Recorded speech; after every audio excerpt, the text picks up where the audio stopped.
La mayoría de personas llegan a los 70 años pensando que ya lo han visto todo, que ya no hay nada nuevo por descubrir, que el camino se ha recorrido y solo queda esperar.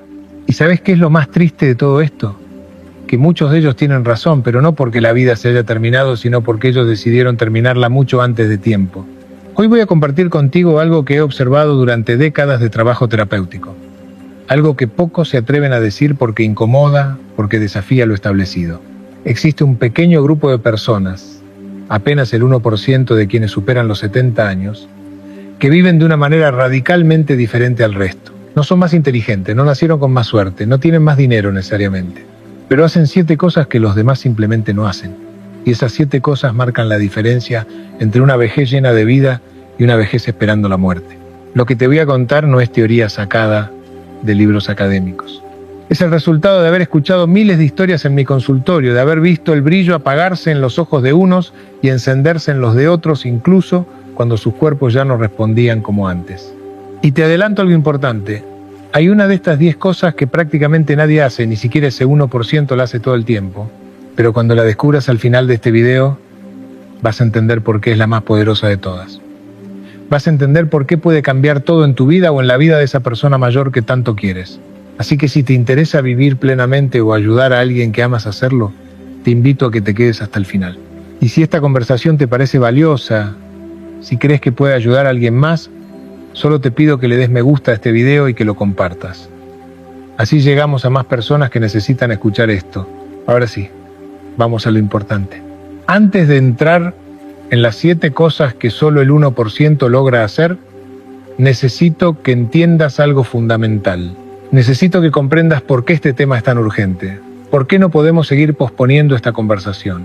Cada día veo en mi consultorio, y lo he visto durante años, cómo personas maravillosas se apagan lentamente después de los 70. No porque su cuerpo se los exija, sino porque su mente les dice que ya no hay nada más que hacer. La sociedad les repite una y otra vez que ya cumplieron su función, que ahora les toca descansar, que ya hicieron suficiente. Y ellos poco a poco se lo creen. Recuerdo a María, una mujer brillante que llegó a mi consulta a sus 72 años. Me dijo algo que nunca olvidaré. Me dijo que sentía como si hubiera muerto, pero su cuerpo no se había dado cuenta todavía. Seguía respirando, seguía comiendo, seguía viendo la televisión, pero por dentro ya no quedaba nada. Nada la emocionaba, nada la motivaba, nada le daba ganas de levantarse por la mañana. Y lo peor de todo es que ella pensaba que eso era normal, que así debía ser a su edad. Pero aquí está el problema. Y escucha esto con atención porque es crucial. El problema no es la edad. Nunca ha sido la edad. El problema es que nos han convencido de que llegar a los 70 significa retirarse de la vida, cuando en realidad debería significar liberarse para vivir de verdad por primera vez. Piénsalo bien. A los 70 años ya no tienes que demostrar nada a nadie, ya no tienes que competir en el trabajo, ya no tienes que cumplir las expectativas de tus padres, ya no tienes que sacrificarte por tus hijos que ahora son adultos. Por primera vez en tu vida tienes permiso para ser completamente tú mismo, para hacer lo que realmente quieres hacer, para decir lo que realmente quieres decir. Y sin embargo, la mayoría de las personas desperdician esta libertad extraordinaria sentándose a esperar. Ahora bien, antes de que pienses que voy a darte soluciones superficiales o frases motivacionales vacías, déjame aclararte algo. Lo que voy a compartir contigo no es fácil. Si fuera fácil, más del 1% lo estaría haciendo. Estas 7 cosas requieren valentía, requieren honestidad brutal contigo mismo, requieren estar dispuesto a incomodar a otros y a incomodarte a ti mismo. Y aquí viene algo que necesitas saber desde ahora. Voy a ir resolviendo contigo algunos de estos puntos. Voy a darte herramientas prácticas que puedes usar hoy mismo, pero la pieza más importante, esa que cambia todo el juego, esa te la voy a revelar al final. No porque quiera hacerte esperar sin razón, sino porque necesitas entender primero las otras 9, para que la 10ª tenga el impacto que debe tener en tu vida. Entonces, empecemos por el principio. Empecemos por entender qué es lo que hace diferente a ese 1%. La primera cosa que hace ese 1%, y créeme que es la base de todo lo demás, es que aceptan completamente su realidad, pero se niegan rotundamente a resignarse a ella. Y no es lo mismo aceptar que resignarse, aunque mucha gente confunde estos dos conceptos. Déjame explicártelo claramente. Aceptar significa reconocer lo que es. Mirar de frente tu situación sin mentirte, sin inventarte historias bonitas para sentirte mejor. Significa decir, tengo 75 años Mi cuerpo ya no responde como antes, hay cosas que ya no puedo hacer, hay personas que ya no están conmigo. Eso es aceptación, es ver la verdad tal como es. Pero resignarse es otra cosa completamente diferente. Resignarse es decir, como las cosas son así, entonces no puedo hacer nada, entonces me rindo, entonces me siento a esperar que pase el tiempo. Y ahí está la trampa en la que cae el 99% de las personas. Ese 1% especial hace algo extraordinario. Miran su realidad directamente a los ojos y dicen, muy bien, esto es lo que hay, ahora ¿qué hago con esto? No gastan energía negando lo evidente, no se quejan todo el día de lo que perdieron, no viven en el pasado fantaseando con cómo eran las cosas antes. En cambio toman lo que tienen ahora mismo y construyen algo con eso. Te voy a contar lo que pasó con María, esa mujer de 72 años que te mencioné antes, la que sentía que ya estaba muerta en vida. Trabajamos juntos durante varios meses y el punto de quiebre llegó cuando le pedí que hiciera una lista de todo lo que había perdido y otra de todo lo que todavía tenía. La primera lista fue larga y dolorosa. Había perdido a su esposo, había perdido su trabajo cuando se jubiló, había perdido la movilidad en una de sus rodillas, había perdido contacto con algunos amigos que ya no estaban. Lloró mientras escribía esa lista y necesitaba llorar, necesitaba reconocer esas pérdidas reales. Pero luego vino la segunda lista y esto fue revelador. Todavía tenía 2 hijos que la amaban, todavía tenía sus manos que funcionaban perfectamente, todavía tenía su mente clara y despierta, todavía tenía la capacidad de reírse, todavía tenía curiosidad por aprender cosas nuevas.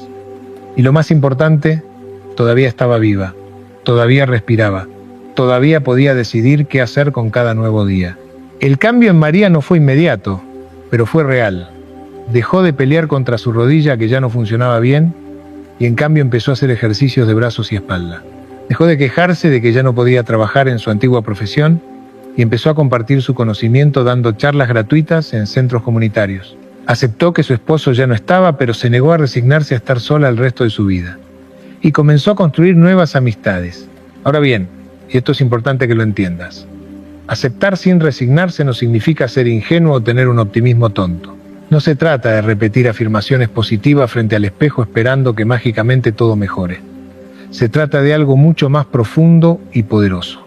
Se trata de desarrollar lo que yo llamo realismo activo. Es decir, ves las cosas exactamente como son, sin exagerar pero tampoco sin minimizar, y desde esa visión clara tomas decisiones y actúas. No esperás a que las circunstancias sean perfectas, no esperás a sentirte motivado, no esperás a que alguien venga a rescatarte. Simplemente haces lo que podés hacer con lo que tienes donde estás. Y aquí viene algo que quiero que apliques hoy mismo si tienes más de 70 años o si conoces a alguien que los tiene. Toma una hoja de papel, divídela en 2 columnas. En una escribe todo lo que has perdido o ya no puedes hacer sin mentirte siendo brutalmente honesto. Y en la otra columna escribe todo lo que todavía tienes, todas tus capacidades actuales, todos tus recursos presentes. Mira esas 2 listas. Llora por la primera si necesitas hacerlo. Honra esas pérdidas, reconócelas. Pero luego enfoca toda tu energía en la segunda lista. Ahí está tu poder, ahí está tu potencial, ahí está lo que puedes usar para construir lo que viene. Pero ojo, esto es solo la primera de las 10 cosas. Y aunque es fundamental, no es suficiente por sí sola. Necesitas las otras 6 y especialmente necesitas esa última que te voy a revelar al final, porque esa es la que conecta todo y le da sentido a todo lo demás. Así que sigue conmigo. La segunda cosa que distingue a ese 1% es que mantienen su curiosidad viva y activa. Y cuando digo curiosidad no me refiero a ese interés superficial por los chismes del barrio o por saber qué pasa en la televisión. Me refiero a una curiosidad profunda, genuina, por entender cómo funciona el mundo, por aprender cosas nuevas, por explorar territorios desconocidos. La mayoría de las personas después de los 70 cierran sus mentes. Dejan de leer libros nuevos porque prefieren releer los viejos. Dejan de conocer gente nueva porque ya tienen sus amigos de siempre. Dejan de probar experiencias diferentes porque ya saben lo que les gusta. Y poco a poco, sin darse cuenta, su mundo se va haciendo más y más pequeño hasta que termina siendo tan diminuto como una caja de zapatos. Pero ese 1% hace exactamente lo contrario. Expanden su mundo constantemente. Leen sobre temas que nunca antes les interesaron.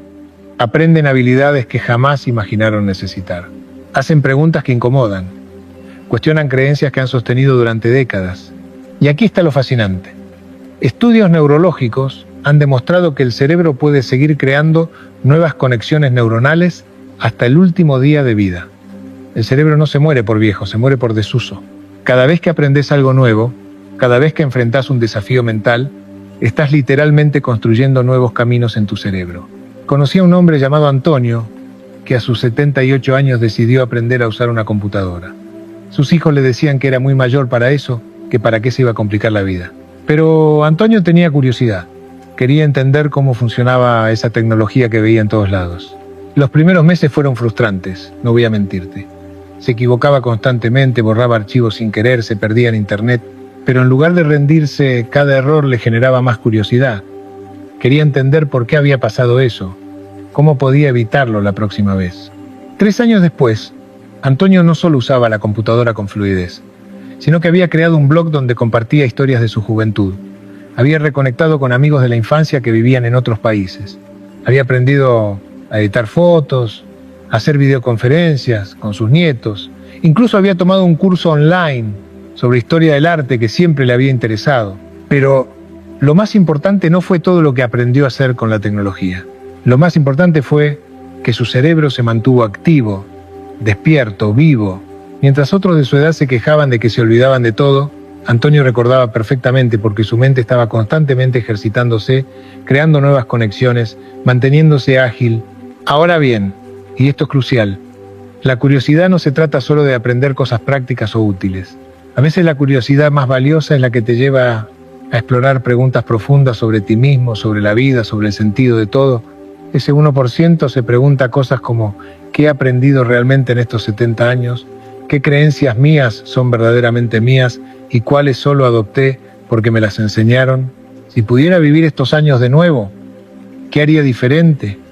¿Qué partes de mí he reprimido durante toda mi vida y ahora finalmente puedo expresar? Y estas preguntas, aunque incómodas, mantienen la mente alerta y el espíritu despierto. Te mantienen creciendo en lugar de simplemente envejeciendo. Entonces, ¿qué puedes hacer tú con esto? Muy simple. Elige algo que siempre te haya dado curiosidad, pero que nunca te atreviste a explorar. Puede ser aprender un idioma, puede ser estudiar astronomía, puede ser tomar clases de pintura, puede ser entender cómo funciona la economía mundial. No importa qué sea, lo importante es que sea algo que genuinamente te intrigue. Y luego comprométete a dedicarle, aunque sea 30 minutos al día. No tienes que volverte experto, no tienes que impresionar a nadie. Solo tienes que mantener tu cerebro activo, tu mente curiosa, tu espíritu explorador. Porque mientras tengas curiosidad, mientras tengas preguntas, mientras quieras entender más, estás vivo de verdad. La tercera cosa que hace ese 1% especial es que cultivan conscientemente relaciones profundas y significativas. Y fíjate bien en lo que digo. No se trata de tener muchos conocidos, no se trata de estar rodeado de gente todo el tiempo. Se trata de tener conexiones reales, auténticas, con personas que te ven de verdad y a quienes tú ves de verdad. La soledad, después de los 70, es una epidemia silenciosa de la que nadie quiere hablar. Las estadísticas son devastadoras. Más del 40% de las personas mayores de 70 años reportan sentirse solas la mayor parte del tiempo. Y no estoy hablando de estar físicamente solos, estoy hablando de esa soledad profunda que sientes cuando nadie te entiende realmente, cuando nadie se interesa genuinamente en lo que piensas o sientes. La mayoría de las personas pierden amistades con los años. Algunos amigos mueren, otros se mudan, otros simplemente se alejan.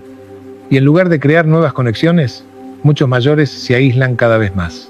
Se dicen a sí mismos que ya es muy tarde para hacer nuevos amigos, que la gente joven no está interesada en ellos, que es mejor estar solos que mal acompañados. Pero ese 1% entiende algo fundamental, entiende que los seres humanos somos criaturas sociales hasta el último día de nuestra vida. Necesitamos conexión, necesitamos ser vistos, necesitamos importarle a alguien y que alguien nos importe. No es un lujo, es una necesidad básica como comer o respirar. Lo interesante es que ese 1% no espera que las relaciones lleguen a ellos. Las buscan activamente, las cultivan intencionalmente, las nutren constantemente y hacen algo que parece simple pero que requiere mucho valor. Se atreven a ser vulnerables. La vulnerabilidad es la puerta de entrada a la conexión real. Cuando te atreves a mostrar quién eres realmente, con tus miedos, con tus dudas, con tus imperfecciones, das permiso a otros para hacer lo mismo. Y ahí es donde sucede la magia. Ahí es donde nace la verdadera intimidad. Tuve una paciente llamada Rosa que a sus 74 años estaba completamente aislada. Vivía sola. Casi no hablaba con nadie excepto saludos superficiales en el supermercado. Me decía que nadie la entendía, que la gente de su edad solo hablaba de enfermedades y de quejas y que la gente joven no tenía tiempo para ella. Le propuse un experimento. Le pedí que durante un mes se propusiera tener al menos una conversación real cada semana. No un saludo, no un intercambio de cortesía, sino una conversación donde compartiera algo verdadero de sí misma y donde escuchara algo verdadero del otro. La primera semana fue difícil. Rosa no sabía cómo empezar, tenía miedo de molestar, de parecer necesitada, pero finalmente se armó de valor y cuando una vecina le preguntó cómo estaba, en lugar de decir bien como siempre, Rosa le dijo la verdad. Le dijo que se sentía sola, que extrañaba tener con quien hablar de cosas importantes. ¿Y sabés qué pasó? Esa vecina, que también tenía más de 70 años, se sintió aliviada. Resulta que ella también se sentía sola, pero nunca se atrevía a decirlo porque pensaba que debía ser fuerte, que no debía molestar a nadie con sus problemas. Esa conversación honesta abrió la puerta a una amistad que cambió la vida de ambas. Ahora bien, cultivar relaciones significativas no significa que tengas que llevarte bien con todo el mundo. De hecho, ese 1% también hace algo que el resto no se atreve a hacer, pone límites claros y se aleja de relaciones tóxicas. A los 70 años ya no tienes tiempo que perder con personas que te drenan, que te critican constantemente, que te hacen sentir pequeño. Ya no tienes que aguantar por compromiso, por obligación familiar, por mantener las apariencias. Tienes el derecho y la responsabilidad de proteger tu energía y tu paz mental. Y aquí viene algo práctico que puedes hacer hoy mismo. Piensa en las 5 personas con las que más tiempo pasas o con las que más hablas. Pregúntate honestamente, después de estar con cada una de ellas, ¿te sientes más lleno o más vacío? ¿Te sientes más vivo o más apagado? ¿Te sientes más tú mismo o menos tú mismo? Si la respuesta es que te sientes vacío, apagado o menos tú mismo, entonces necesitas tomar decisiones. Quizás no puedas eliminar completamente esa relación, especialmente si es familia, pero sí puedes limitar el tiempo que pasás con esa persona y buscar activamente otras conexiones que te nutran. Y por otro lado, si identificas relaciones que te hacen bien, que te llenan, que te hacen sentir vivo, entonces invierte más tiempo y energía en esas personas. Llámalas más seguido. Busca formas de profundizar esa conexión. Comparte más de ti mismo con ellas. Porque al final, y esto es algo que verás con más claridad cuando lleguemos a esa 10ª cosa que te revelaré al final, la calidad de tu vida está directamente relacionada con la calidad de tus relaciones. No puedes ser plenamente feliz en aislamiento, no importa cuánto dinero tengas o qué tan sano esté tu cuerpo. Pero sigamos adelante porque todavía hay más que ese 1% hace diferente y cada una es una pieza del rompecabezas. La cuarta cosa que distingue a ese 1% es que mantienen su cuerpo en movimiento constante. Y no me refiero necesariamente a correr maratones o levantar pesas en el gimnasio. Me refiero a entender que el movimiento es vida y que un cuerpo quieto es un cuerpo que se deteriora rápidamente. Hay una frase que escucho todo el tiempo en mi consultorio y que me rompe el corazón. Ya no puedo hacer ejercicio, estoy muy viejo para eso. Y cada vez que la escucho, tengo que contenerme para no gritar que es exactamente al revés. No dejas de moverte porque envejeces, envejeces porque dejas de moverte. Los estudios médicos son clarísimos en esto. El ejercicio regular después de los 70 años puede retrasar el deterioro cognitivo, mejorar el estado de ánimo, aumentar la densidad ósea, fortalecer el sistema inmunológico, mejorar el equilibrio y prevenir caídas. Pero más allá de todos estos beneficios físicos medibles, hay algo más profundo que sucede cuando mantienes tu cuerpo activo. Cuando mueves tu cuerpo le estás diciendo a tu mente que todavía estás vivo, que todavía eres capaz, que todavía tienes agencia sobre tu propia existencia. Cada paso que das es un acto de rebelión contra la idea de que ya todo terminó. Ese 1% entiende esto perfectamente. Encuentran formas de moverse que se adaptan a sus capacidades actuales, no a las capacidades que tenían a los 30 años. Si ya no pueden correr, caminan. Si ya no pueden caminar largas distancias, caminan distancias cortas, pero más frecuentemente. Si tienen problemas de equilibrio, hacen ejercicios sentados. Siempre hay una forma de moverse. Siempre. Conocí a un hombre llamado Enrique que a sus 81 años apenas podía caminar debido a problemas en sus caderas. Los médicos le habían dicho que necesitaba cirugía, pero él tenía miedo de operarse a su edad. Se había resignado a pasar el resto de su vida en un sillón, moviéndose lo mínimo indispensable. Cuando empezamos a trabajar juntos, le propuse algo que al principio le pareció ridículo. Le sugerí que hiciera ejercicios de brazos mientras estaba sentado, que moviera sus piernas aunque fuera levantándolas unos centímetros del suelo, que rotara su cuello y sus hombros varias veces al día. Enrique pensaba que eso no serviría de nada, que si no podía hacer ejercicio de verdad entonces no valía la pena hacer nada. Pero accedió a intentarlo durante 2 semanas solo para demostrarme que estaba equivocado. Algo increíble comenzó a suceder. Después de solo una semana de mover su cuerpo de esas formas pequeñas pero consistentes, Enrique notó que tenía más energía. Después de 2 semanas, su estado de ánimo había mejorado notablemente. Después de un mes, se atrevió a dar pequeños paseos por su casa usando un andador. 6 meses después, Enrique caminaba 30 minutos diarios con la ayuda de un bastón.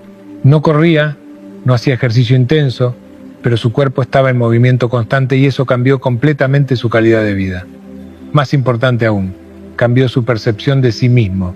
Ya no se veía como un inválido esperando la muerte, se veía como alguien activo trabajando con las limitaciones que tenía. Ahora, y esto es importante que lo escuches bien, mantener el cuerpo en movimiento no se trata de vanidad, no se trata de verte bien, no se trata de competir con nadie. Se trata de funcionalidad, se trata de independencia, se trata de dignidad.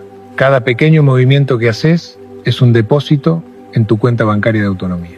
Cuando mantienes tus músculos activos, cuando trabajas tu equilibrio, cuando mantienes tu flexibilidad, estás invirtiendo en tu capacidad de seguir haciéndote cargo de ti mismo. Estás retrasando el momento en que tengas que depender completamente de otros para las actividades básicas de la vida. Y aquí viene lo que puedes hacer hoy mismo. No importa cuál sea tu condición física actual.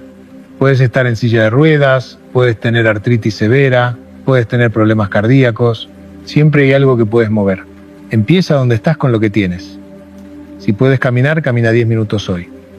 Si no puedes caminar, mueve tus brazos en círculos 20 veces. Si solo puedes mover los dedos, mueve los dedos. Lo importante no es la magnitud del movimiento, lo importante es que el movimiento suceda todos los días. Y poco a poco, semana tras semana, mes tras mes, vas a notar cambios. No solo en tu cuerpo, sino en tu mente, en tu ánimo, en tu forma de verte a ti mismo. Vas a recuperar un sentido de control sobre tu propia vida que quizás pensabas que ya habías perdido para siempre. La quinta cosa que hace ese 1%, y esta es absolutamente crítica, es que tienen un propósito claro que les da sentido a sus días. No viven simplemente pasando el tiempo. No están solo esperando a que algo suceda. Se levantan cada mañana con una razón, con algo que les importa, con algo que quieren lograr o contribuir. Viktor Frankl, el famoso psiquiatra que sobrevivió a los campos de concentración nazis, descubrió algo extraordinario. Descubrió que las personas que tenían un sentido de propósito, un para qué vivir, eran mucho más propensas a sobrevivir las condiciones más horribles imaginables. No era la fortaleza física lo que determinaba quién vivía y quién moría. Era la fortaleza del propósito. Y si esto es verdad en los campos de concentración, imagínate cuánto más verdad es en la vida cotidiana después de los 70 años. Sin un propósito claro, los días se vuelven una repetición vacía. Te levantás porque tienes que levantarte, comes porque tienes que comer, ves televisión porque no sabes qué más hacer, y lentamente, sin darte cuenta, dejas de vivir y empiezas simplemente a existir. El problema es que muchas personas construyeron su identidad y su propósito alrededor de roles que ya no tienen. Eran el proveedor de la familia, pero ya se jubilaron. Eran madre o padre, pero sus hijos ya son adultos independientes. Eran profesionales respetados, pero ya no están en activo. Y cuando esos roles desaparecen, sienten que desaparece también su razón de ser.